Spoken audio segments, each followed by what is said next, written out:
सूर्यवंशी अपनी पत्नी राधा के साथ एक छोटे से घर में रहता था। उन दोनों की शादी हुई काफी समय हो गया था, लेकिन उन्हें संतान का सुख प्राप्त नहीं हुआ था, जिस पर राधा की सास उसे रोजाना ताने मारा करती थी। अरे तुझे कितनी बार कहा है कि सुबह सुबह अपनी मनहूस शक्ल मुझे मत दिखाया कर। तेरा चेहरा देखते ही मेरे दिन की शुरुआत ही बुरी हो जाती है। एक तो मेरे बेटे की जिंदगी में कुंडली मारकर बैठ गई है, दूसरा खुद की मनहूसियत पूरे घर में फैला रही है। अरे माँ, आपका ड्रामा फिर से शुरू हो गया। आखिर आप राधा को बुरा भला बोलना कब छोड़ोगी? आखिर उसमें उसकी क्या गलती है अगर वो आपको पोता पोती का सुख नहीं दे पा रही है? इसके अलावा वो सुबह से शाम तक आपकी सेवा में दिन भर लगी पड़ी रहती है। अरे ऐसी सेवा का मैं क्या करूंगी जिसमें मुझे मेरा परम सुख ही नहीं मिल रहा। इसने अपने साथ साथ तेरी जिंदगी भी नर्क बना दी है। मैं तो कह रही हूँ, इसे छोड़कर तू दूसरी शादी कर ले और अपना घर बसा ले। नहीं माँ, ऐसा हरगिज नहीं हो सकता। मैं दूसरी शादी के लिए कभी राजी नहीं हूँ। मेरी राधा जैसी भी है, मेरे लिए मुझे प्रिय है। और आप अपनी जुबान सुबह सुबह बंद रखिए तो ही अच्छा रहेगा।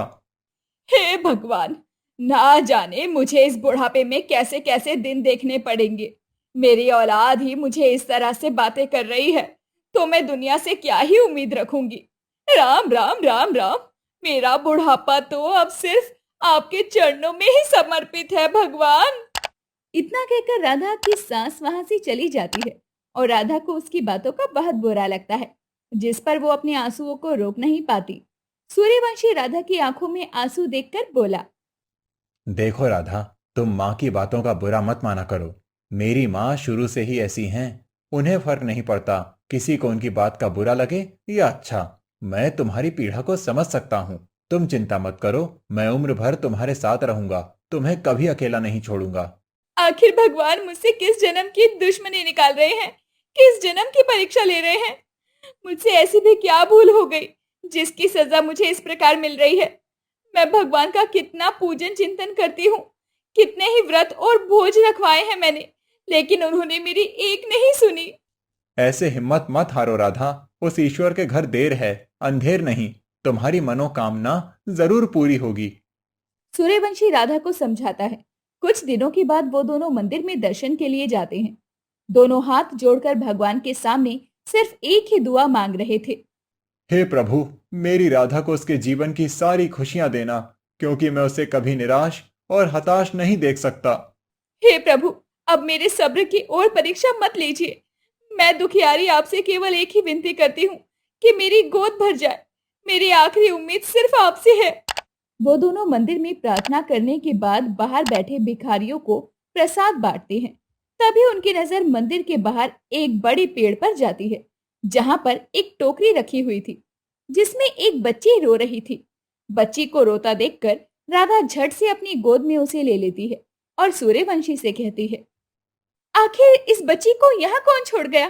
कितनी प्यारी बच्ची है, इसे भूख लगी होगी। मुझे ऐसा लगता है कि कोई इस कन्या को इसीलिए छोड़ गया होगा क्योंकि उसे बेटा चाहिए होगा। लेकिन अब हम इस बच्ची के माता पिता को कैसे ढूंढें? मुझे ऐसा लग रहा है कि ये भगवान की ओर से मेरे लिए भेंट है, वरना ये बच्ची किसी और को भी मिल सकती थी। और भला इसे यहाँ कौन छोड़ सकता है? लेकिन बिना कुछ जाने हम इस बच्ची को अपने साथ नहीं रख सकते। मेरी बात को समझो राधा। नहीं, आप इस बच्ची को मेरे पास रहने से मत रोकिए। जब ये बड़ी होकर मुझे माँ और आपको पिताजी कहेगी, तो हमारे आंगन में खुशियां ही खुशियां फैल जाएगी। सूर्यवंशी राधा की मनोदशा समझ चुका था। राधा किसी भी हालत में उस बच्ची को अकेला नहीं छोड़ना चाह रही थी। वो दोनों उस बच्ची को अपने साथ घर पर ले आते हैं और उसका नामकरण करते हैं। ये मेरे भाग्य में लिखी है और मेरे घर की लक्ष्मी है, इसीलिए इसका नाम मैं भाग्य लक्ष्मी रखूंगी। कैसा लगा आपको ये नाम? बहुत ही प्यारा नाम रखा है तुमने। आज से ये हमारी बिटिया कहलाएगी। सूर्यवंशी इतना कह ही रहा था कि तभी उसकी माँ वहां पर उस बच्ची को बुरा भला कहने लगी। अरे ये किसका कलंक उठाकर घर में ले आए हो तुम दोनों? इसे अभी की अभी छोड़ कर आओ जहां से लेकर आए थे। मैं इस लड़की को अपने घर में जरा भी बर्दाश्त नहीं कर सकती। ना जाने किसका पाप है ये। माँ, अपनी जुबान को लगाम दो। कम से कम ये फूल जैसी बच्ची को तो गाली मत दो। भगवान के मंदिर में इस बच्ची को कोई छोड़ गया था। अब हमने उसे अपनाने की सोची है, तो इसमें बुराई क्या है?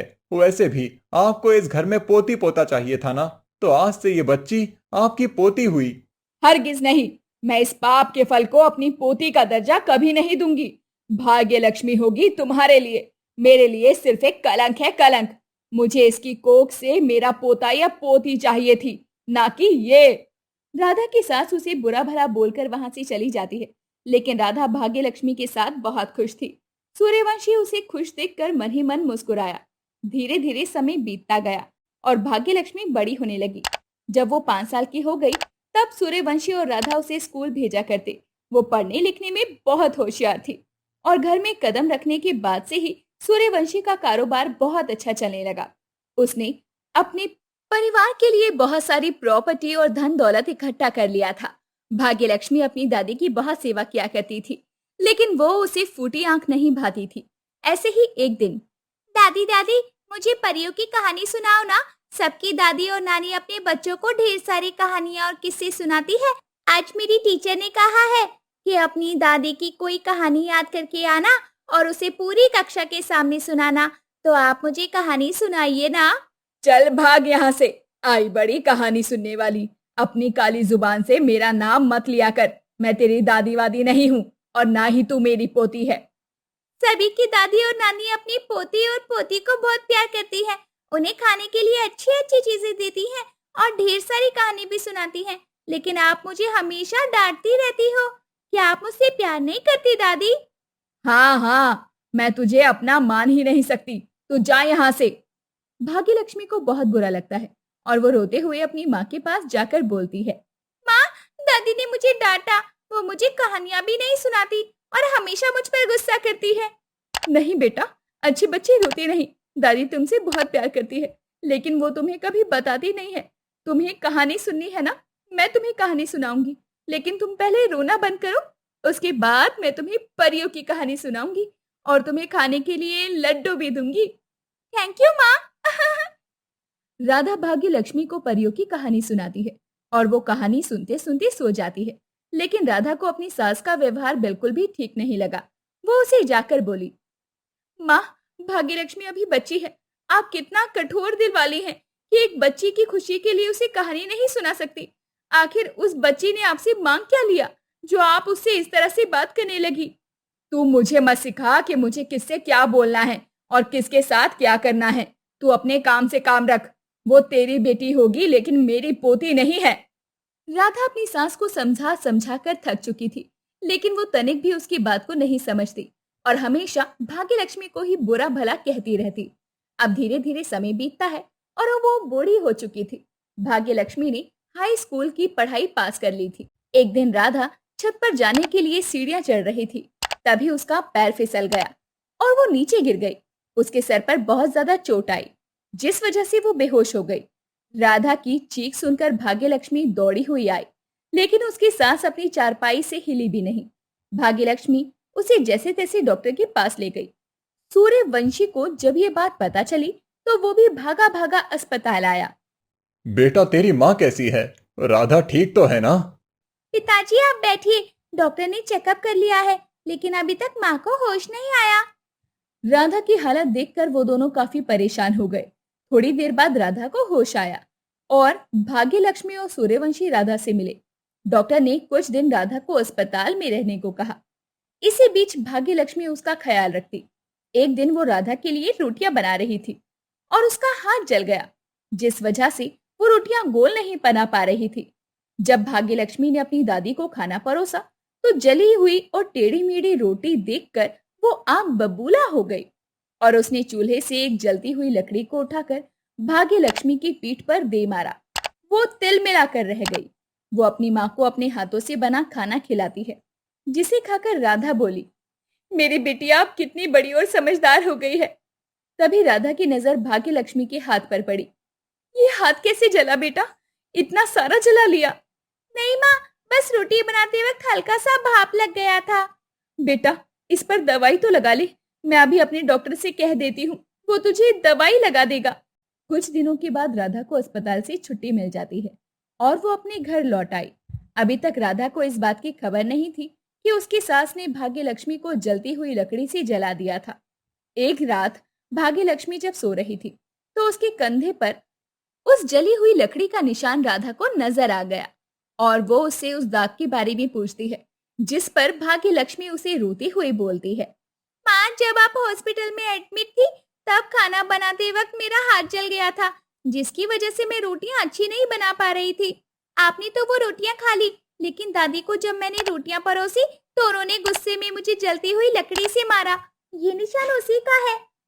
ये बात सुनकर राधा को गुस्सा आया और उसने ये बात सूर्यवंशी को बता दी।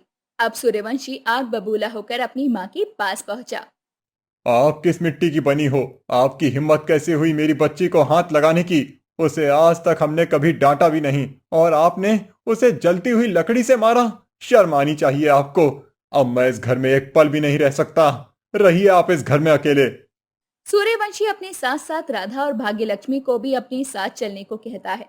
वो तीनों अब अलग घर में रहने लगे, लेकिन धीरे धीरे राधा की सास को उसके परिवार की कमी खलने लगी और वो अकेले बैठकर रोती हुई कहती है, भगवान, मुझे अपने पास बुला लो। अब मेरे जीवन में ये दुख मुझसे झेला नहीं जाता। मुझसे मेरा बेटा, बहू और पोती छिन गए हैं। वो मेरा घर छोड़कर चले गए। अब मैं यहाँ किसके लिए जीऊं? जब तक मेरी बहू और पोती मेरे साथ थी तब तक मुझे उनकी एक पैसे की कदर नहीं थी, लेकिन उनके जाने के बाद समझ आ रहा है कि उन्होंने मेरे जीवन में कितनी खुशियां भर दी थी और बदले में मैंने उन्हें केवल दुख ही दुख दिया। मेरे किए की सजा मुझे नरक में जरूर मिलेगी। अब बस मेरी एक ही इच्छा है कि मैं मरूं तो बस अपने परिवार को एक बार शिद्दत से देख लूं। अब वो बहुत बीमार रहने लगी। उसको उसका अकेलापन खाए जा रहा था। जब पड़ोसियों द्वारा राधा और भाग्यलक्ष्मी को ये बात पता चली तो सूर्यवंशी के साथ वो अपने पुराने घर लौटे, जिसे देखकर उसकी माँ की खुशियों का ठिकाना नहीं रहा। उन तीनों ने उसके पास बैठकर आशीर्वाद लिया। सूर्यवंशी अब समझ चुका था कि उसकी माँ को वो सबक मिल गया है और अब वो एक साथ खुशी खुशी रहने लगे।